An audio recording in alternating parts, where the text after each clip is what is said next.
Irmãos, vamos abrir Romanos 12. Romanos 12, nós vamos ler do verso 3 até o verso 8. Na carta de Paulo aos Romanos, capítulo 12, do verso 3 até o verso 8. Uma semana tensa, fortes emoções, esse 7-1 que desconcertou a gente, né, irmãos? E, enfim, a vida que segue, né? A vida que segue. O jeitinho brasileiro não funcionou não deu certo não, viu, irmãos? Então, que sirva de lição, que não adianta querer fazer as coisas assim apressadamente, sem planejamento, que nem sempre dá certo. Venceu aquela que planejou melhor, aquela que organizou-se melhor. Queridos, Romanos 12, do verso 3 até o verso 8, apenas esses versículos que diz assim: porque pela graça que me foi dada, diga cada um dentre vós que não pense de si mesmo além do que convém. Antes pense com moderação, segundo a medida da fé que Deus repartiu a cada um. Porque assim como num só corpo temos muitos membros, mas nem todos os membros têm a mesma função, assim também, conquanto muitos, somos um só corpo em Cristo e membros uns dos outros, tendo, porém, diferentes dons segundo a graça que nos foi dada. Se profecia, seja segundo a proporção da fé. Se ministério, dediquemo-nos ao ministério. Ou o que ensina, esmere-se no fazê-lo. Ou o que exorta, faça-o com dedicação. O que contribui, com liberalidade. O que preside ou lidera, com diligência. Quem exerce misericórdia, com alegria. Apenas até aí, oremos mais uma vez, queridos. Senhor, que alegria para nós nos reunirmos aqui nesta noite, para te louvar, para te bendizer. E agora, ó Deus, nós te clamamos que o Espírito Santo do Senhor, que é aquele que veio para nos ensinar acerca da verdade, possa nos conduzir à verdade, dando-nos a compreensão, a percepção, o entendimento e a capacidade de viver e praticar a Tua palavra. É a nossa oração, Senhor, agradecidos no nome do Senhor Jesus. Amém. Amém. Queridos, o nosso Brasil, ele é certamente um dos países onde há um grande número de cirurgias plásticas. Provavelmente o Brasil quase que lidera esse ranking, perdendo talvez aí, se eu não estou enganado, para os Estados Unidos.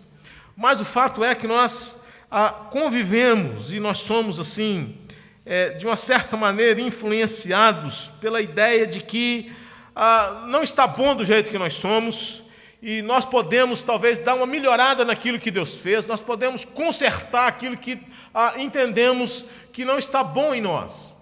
É muito comum nós percebermos e vermos pessoas que aparentemente são perfeitas, não têm defeito, mas elas não conseguem se ver assim. Pessoas que olham para o espelho à procura de um defeito. Pessoas que fazem questão de ficar se olhando a fim de tentar consertar aquilo que talvez não precisa mexer. E é comum nós vermos mulheres que fazem questão de tirar um pouquinho do nariz, de aumentar um pouco, de tirar aqui, de aplicar um silicone ali, um botox aqui, e assim vai. A criatividade é uma coisa assim impressionante.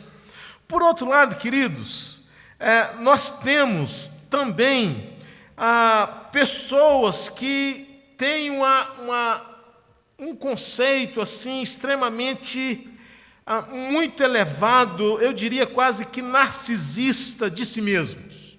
Enquanto alguns têm uma visão depreciativa de si mesmos, outros já têm um conceito, uma visão muito elevada de si mesmos. Se vê como os melhores, se veem como os maiores, se veem como os mais inteligentes, os mais capacitados, os mais isso, os mais aquilo. E por outro lado, nós temos aqueles que se veem assim, quase como um Zé Ninguém. Se veem como pessoas sem importância, pessoas complexadas, pessoas frustradas, pessoas que têm assim um conceito, uma avaliação extremamente negativa de si mesmos. E quando nós pensamos acerca da graça de Deus, quando nós pensamos acerca da reconciliação com Cristo, Nós precisamos entender, irmãos, que isso também traz implicações na maneira como nós vemos a nós mesmos, na maneira como nós nos autoavaliamos, na maneira como nós percebemos, na maneira como nós nos tratamos. O fato de nós termos sido reconciliados com Deus, perdoados por Deus, o fato de sermos amados por Deus, deve trazer também implicações na maneira como nós nos avaliamos, na maneira como nós julgamos a nós mesmos, na maneira como nós nos vemos. E esse texto que nós lemos aqui, ele lança um pouco de luz acerca dessa coisa, acerca desta implicação do que o perdão, do que a justificação. O que é justificação? Justificação, queridos, é um ato da livre graça de Deus, no qual Deus perdoa todos os nossos pecados e nos aceita como justos diante de si, somente por causa da justiça de Cristo a nós imputada e recebida pela fé. Onde eu aprendi isso? Breve catecismo. Então, vai estudar o breve catecismo, você vai aprender o que é justificação. Está lá. Está certo? Então, ser justificado traz quais implicações na maneira como eu me avalio. Nós pregando aqui Romanos 12, versos de 1 a 2, nós mostramos qual é a implicação que a justificação traz no meu relacionamento com Deus. Agora, Paulo, ele fala acerca da implicação que a justificação, a reconciliação com Cristo traz na minha vida pessoal, na maneira como eu me avalio, na maneira como eu me acho, na maneira como eu me vejo, E Paulo aqui, ele procura então trabalhar com essa igreja que estava numa cidade importante, onde muito provavelmente aqueles irmãos corriam risco de terem uma imagem extremamente elevada de si mesmos. Queridos, havia algo que as pessoas poderiam se apropriar dele, não era uma coisa fácil, que era a cidadania romana. A cidadania romana não era uma coisa que qualquer um adquiria. Pessoas influentes, pessoas importantes, cidadãos romanos, a coisa era bem seletiva. E o fato de residir numa cidade tão importante, num império tão importante como Roma, poderia fazer com que aqueles irmãos, eles tivessem assim um conceito extremamente elevado de si mesmos.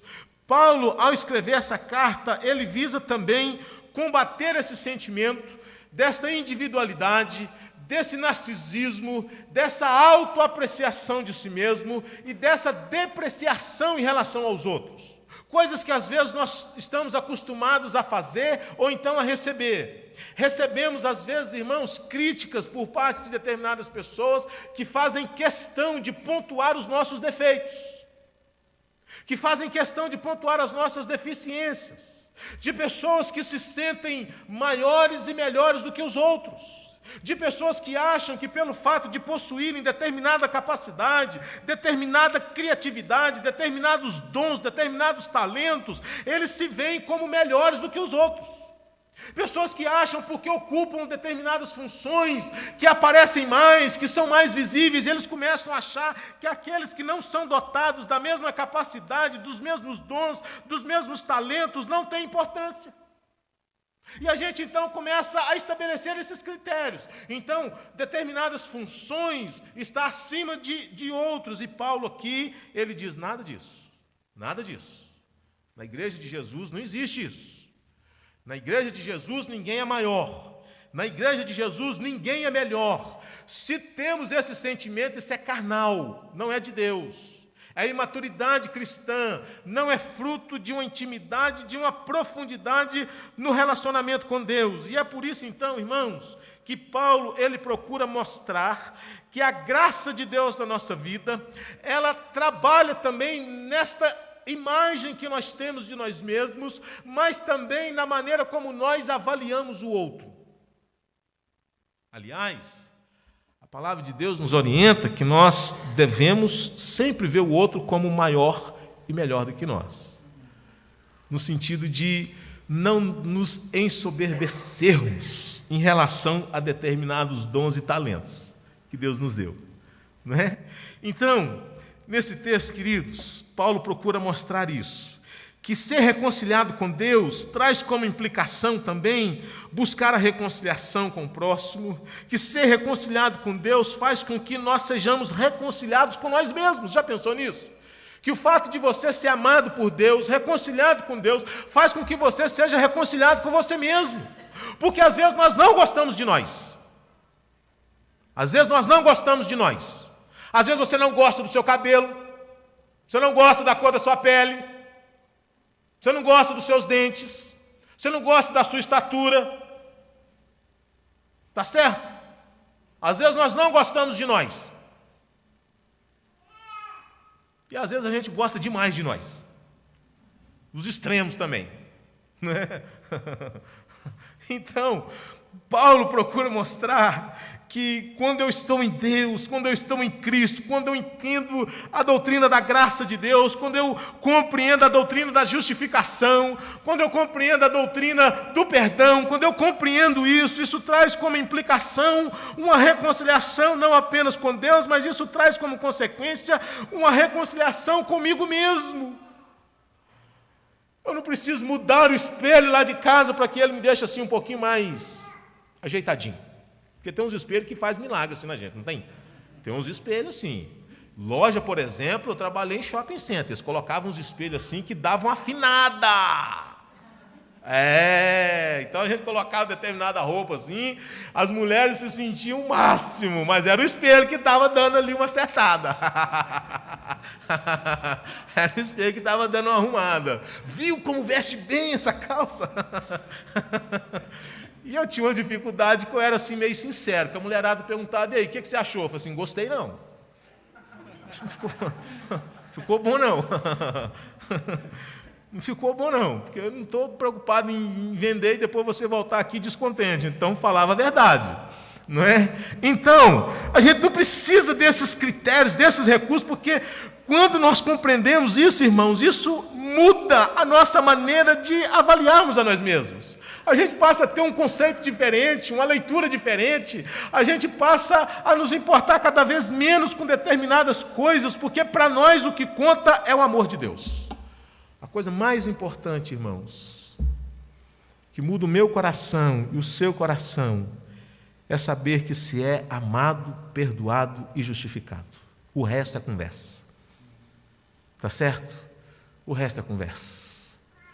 Porque a cor da pele, o cabelo, nada disso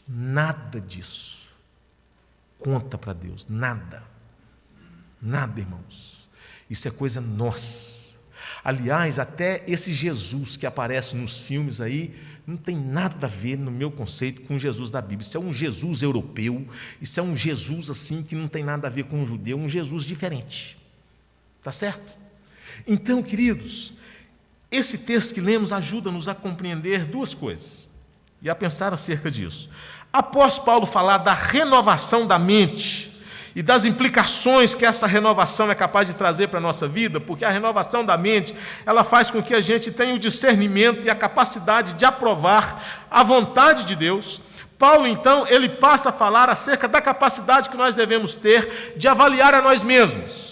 E ele fala, então, sobre a importância de nós termos uma imagem moderada de nós mesmos. Eu queria pensar duas coisas aqui com vocês acerca desse texto. A primeira delas, irmãos, é que Paulo, ele fala sobre a necessidade de nós termos uma compreensão correta de nós mesmos. Verso 3, ele diz: porque pela graça que me foi dada, ele parte da graça de Deus, que me foi dada, eu digo a cada um dentre vós, não pense de si mesmo além do que convém. Antes pense com moderação, segundo a medida da fé que Deus repartiu a cada um. Então, notem, queridos, que Paulo aqui, ele está orientando aqueles irmãos para que eles não fossem nem além, mas eu penso também que ele queria que aqueles irmãos não ficassem aquém, que eles não deveriam pensar além do que convinha, mas não deveriam também pensar aquém. Eles não deveriam ter uma visão extremamente elevada de si mesmos, ensoberbecida, mas eles também não deveriam ser tomados por um complexo de inferioridade. Está certo? Não deveriam se supervalorizarem, não deveriam se sentir superiores, mas também não deveriam se sentir inferiores. Às vezes nós notamos, irmãos, que na caminhada com Jesus há muita gente complexada, há muita gente frustrada, há muita gente com uma imagem extremamente negativa, depreciativa de si mesmos. De si mesmos. Onde está a graça de Deus nisso? Onde está o perdão? Onde está a justificação? Então Paulo está dizendo aqui que ser reconciliado com Deus, que ter conhecimento e compreensão da graça de Deus, faz com que a gente tenha uma visão equilibrada. Você não pensa além. Eu sou maior, eu sou melhor, eu sou mais, eu sou o cara. Esse cara sou eu. Nada disso, Zé. Nada disso. Não. Faz com que a gente não seja tomado por esse sentimento de superioridade em relação aos outros. Tanto o complexo de superioridade quanto o complexo de inferioridade são ofensivos à graça de Deus. São ofensivos à graça de Deus. Então Paulo pede que esses irmãos tivessem um conceito, pensassem não além do que convém acerca de si mesmos. O fato de saberem que possuem determinados dons, determinadas habilidades, não deveria servir de justificativa para achar que dom A ou B é maior ou melhor do que outro. Nada disso, irmãos. Nada disso. Paulo não queria que ninguém fosse tomado por complexo de superioridade, nem muito menos se achassem pior do que os outros. É aquele crente que parece com aquela hiena, vive assim lamentando, ó céus, ó vida, ó não sei o quê. Não tinha um bichinho assim do desenho animado? Qual que era o nome que tem lá? Hã? Ó vida, ó céus, ó azar, misericórdia, misericórdia. Entendeu? Então, às vezes, irmãos, a gente tem pessoas que são vítimas de preconceito, mas tem pessoas que se tornaram vitimadas pelo preconceito. Tem pessoas que são atacadas constantemente, continuamente, mas apesar de tudo isso, apesar dos bullying, a gente faz muito bullying em relação às pessoas, apesar de tudo isso, essas pessoas não introjetaram isso para dentro dos seus corações. Mas, queridos, a gente percebe que algumas pessoas não souberam lidar com toda essa carga depreciativa, negativa, que outros lançaram sobre elas, e essas pessoas lançaram todos esses preconceitos, jogaram tudo isso para dentro do coração, e elas se tornaram pessoas complexadas. Nada está bom, nada fica bom, nenhuma roupa que veste ajeita, entendeu? Então, queridos, Paulo está ensinando que nós não devemos ser tomados por isso. Nós devemos ter uma visão equilibrada acerca de nós mesmos, nem aquém, nem além, nem complexo de serem maiores, nem também complexo de se sentirem os piores. Não. A graça de Deus, ela faz com que a gente se perceba assim, dentro de uma compreensão absolutamente ponderada, equilibrada, saudável acerca de nós mesmos. É por isso que tem algumas pessoas que vão no salão e tentam assim mudar o cabelo. Já viu? Pega lá aquele 300 graus de caloria e dá assim, para alisar o negócio. Para alisar. Eu fico pensando, oh, meu Deus do céu, mas... Aí não pode tomar assim um pingo de chuva, porque o negócio muda tudo de novo. É tenso demais. Entendeu? Então, porque não gosta. Não gosta. E a graça de Deus, querida, ela faz com que a gente perceba e se veja de maneira diferente. E é por isso que Paulo está dizendo que os dons, eles são frutos da graça de Deus, e isso já seria por demais suficiente para fazer com que tenhamos uma visão profundamente equilibrada acerca da maneira como nós nos vemos, irmãos. da maneira como nós nos vemos, podemos ser tomados às vezes por sentimentos de complexos, mas também de soberba, de achar que aquilo que eu faço é maior e melhor do que aquilo que você faz. Não, esse departamento aqui não. Não, porque aquele fulano que está naquele departamento é muito pior do que eu, por que ele está no meu lugar? Não, mas se eu tivesse ali, eu fazia melhor. Se eu tivesse ali, esse negócio funcionava. Por isso que não vai para frente, porque com aquele fulano que está lá também, não vai para frente mesmo, porque, se fosse eu, se fosse eu que estivesse ali, seria diferente. Se fosse eu que estivesse ali, exercendo aquele lugar, ocupando aquele lugar, a coisa seria diferente.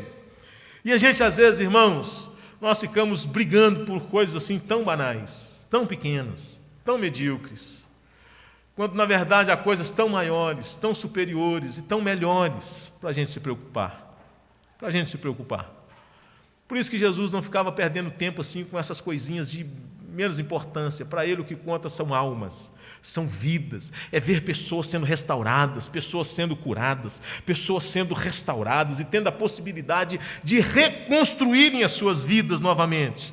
Então, queridos, Paulo, ele está visando aqui, irmãos, com esta compreensão extremamente saudável acerca de si mesmos, porque isso faz com que o corpo também caminhe e funcione de maneira saudável. Então, não pensar além do que convém, mas também não pensar aquém do que convém.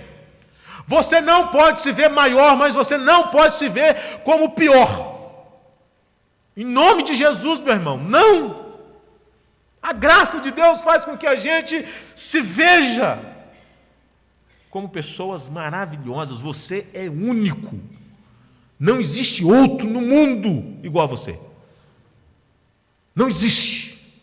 São 7 bilhões e não existe um clone. É só o Edinaldo, não existe outro.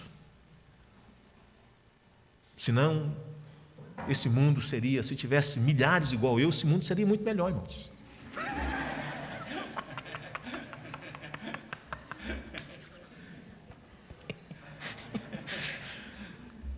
Se tivesse 1 bilhão de Edinaldo nesse mundo, nossa, o planeta Terra seria assim uma potência total.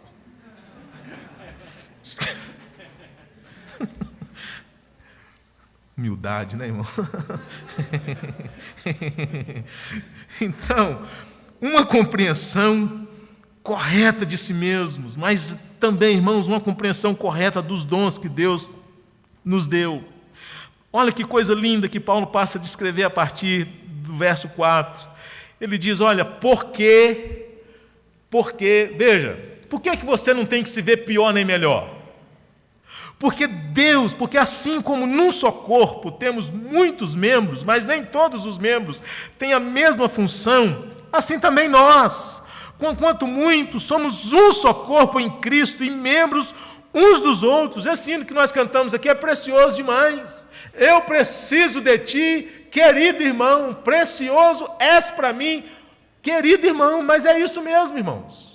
Nós dependemos, nós precisamos uns dos outros, nós não somos únicos, nós estamos ligados uns nos outros, o outro é importante para a nossa vida, assim como eu sou importante na vida do outro, e assim nós precisamos uns dos outros e caminhar assim, entendendo isso, compreendendo isso, e Paulo então começa a trabalhar acerca desta compreensão que aqueles irmãos precisavam ter acerca dos dons de Deus, e os dons são resultados da graça de Deus, não da minha escolha.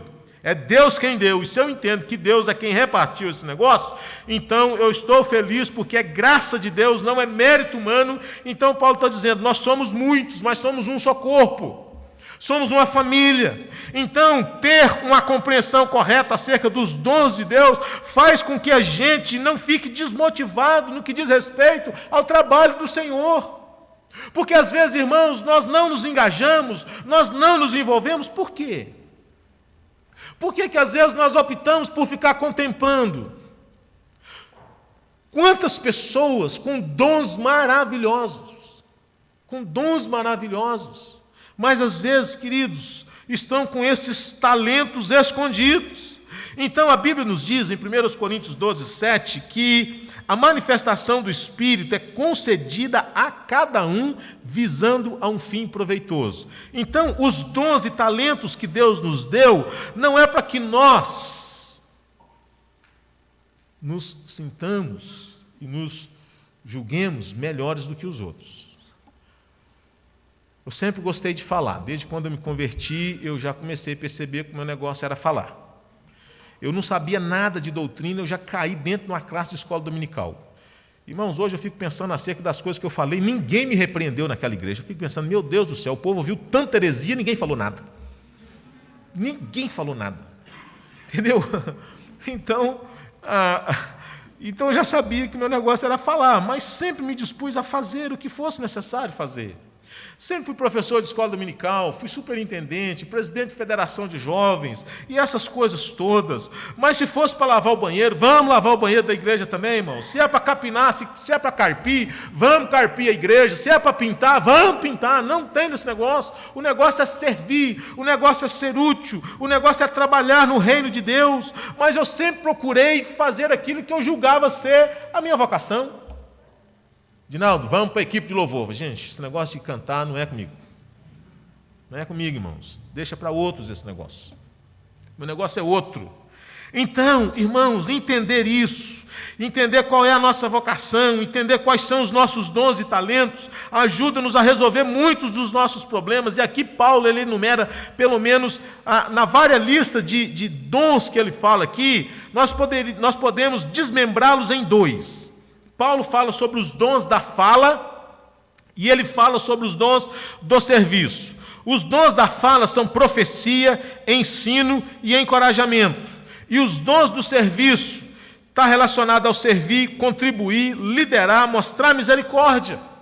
Então aqui ele começa então a enumerar vários dons presentes em nós, presentes em vários de nós. E ele então começa a dizer, tendo porém diferentes dons, segundo a graça que nos foi dada. Não é mérito, é graça de Deus. Segundo a graça que nos foi dada, aí o verso 6. Se profecia, seja segundo a proporção da fé. Então, notem, queridos, que depois de apóstolos, Paulo enumera a profecia como sendo uma das coisas mais importantes nos dons de Deus. E nós precisamos entender que a profecia aqui, ela não está relacionada a essa questão da predição. Não é prever o futuro. Não é prever o futuro.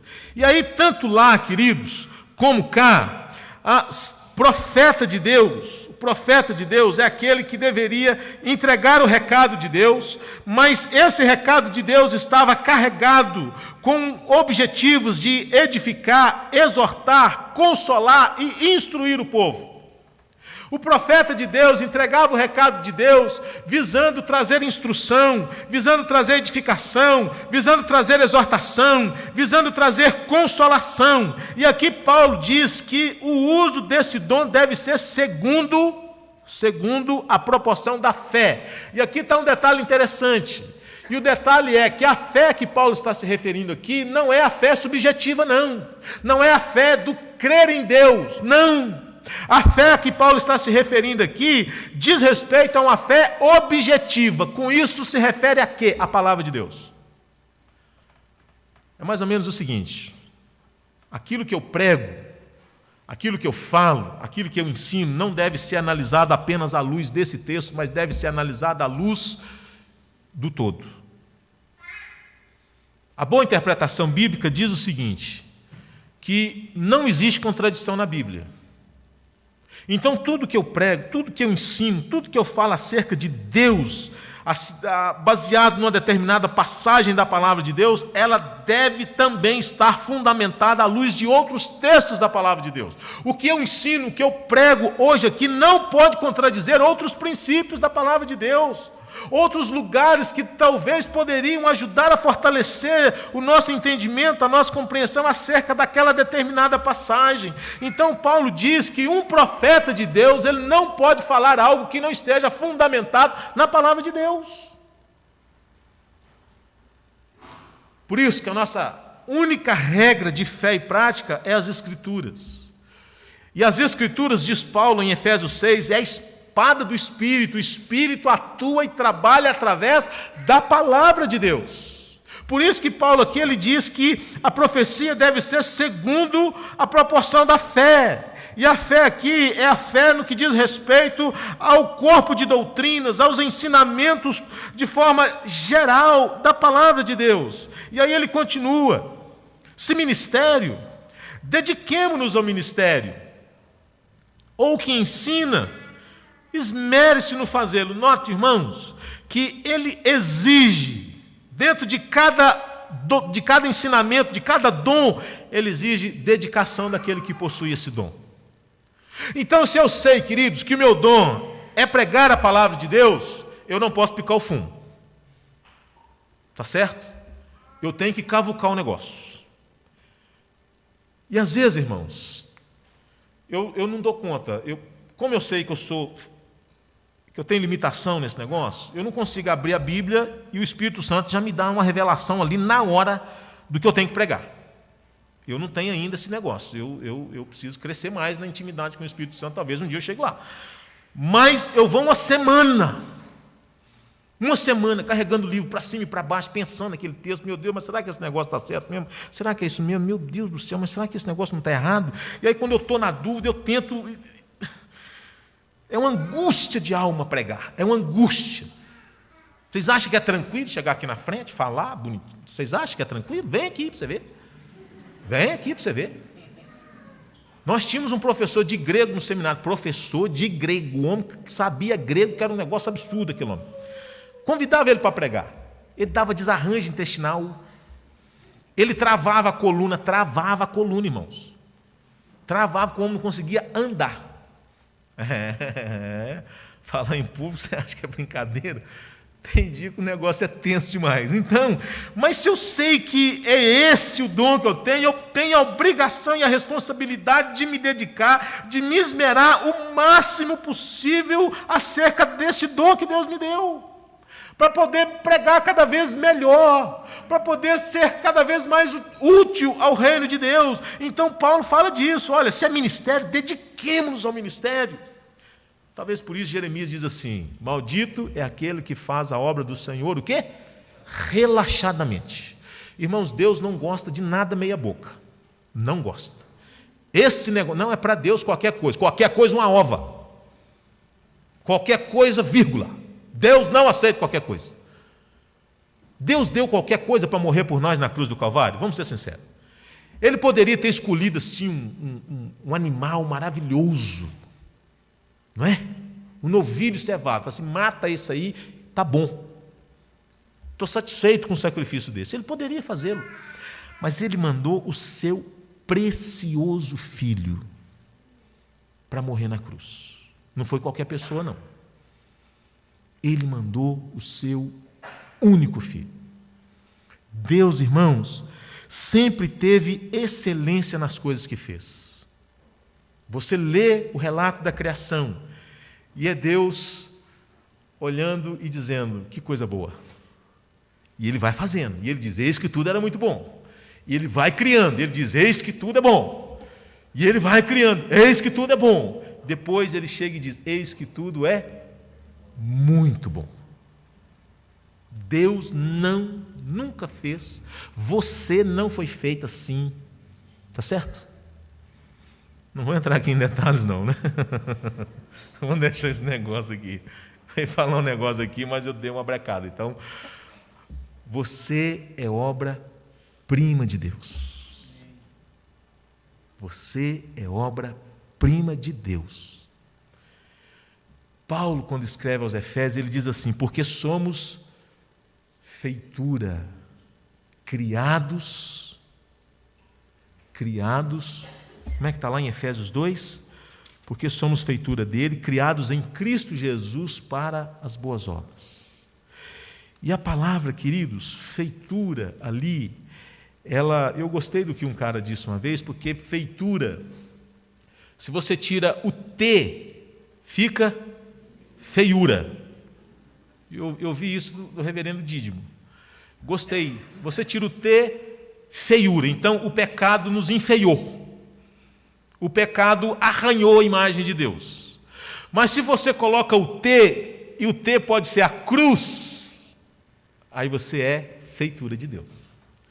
E a palavra feitura significa poema, no grego, no original. Você deixa de ser feio para se tornar um poema. Olha que coisa boa. Gostei desse negócio. Tá certo? Então, toda vez que você se olhar no espelho, você diz assim: eu sou um poema de Deus, então estou por cima. Estou na benção. Tá certo? Quando quiserem falar o contrário com você, fala assim: rapaz, eu sou o único nesse mundo, nós somos 7 bilhões, não existe outro igual a mim. Não existe. Não, nós não fomos criados em série. Olha que coisa boa. Não é? Então, queridos, Deus nunca fez as coisas relaxadamente.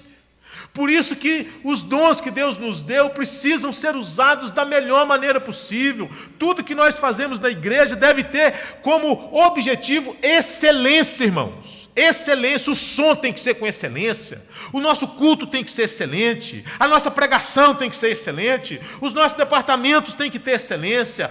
As nossas músicas têm que ter excelência. As nossas gravações precisam ter excelência, irmãos.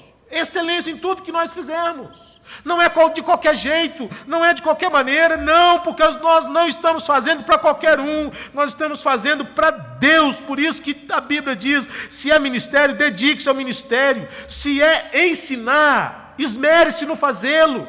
Se é exortar, irmãos, porque tem pessoas que têm essa capacidade de encorajar, de exortar, de confortar, de levar consolo e conciliação. Aí ele está dizendo: faça com dedicação. Se você tem a capacidade, gosta de contribuir, gosta de ofertar, e aqui não está em pauta a quantidade, não, mas está em pauta aqui a generosidade, a liberalidade, a voluntariedade. Ele diz: faça com liberalidade. Se você tem o dom de liderar, ele diz: faça com diligência.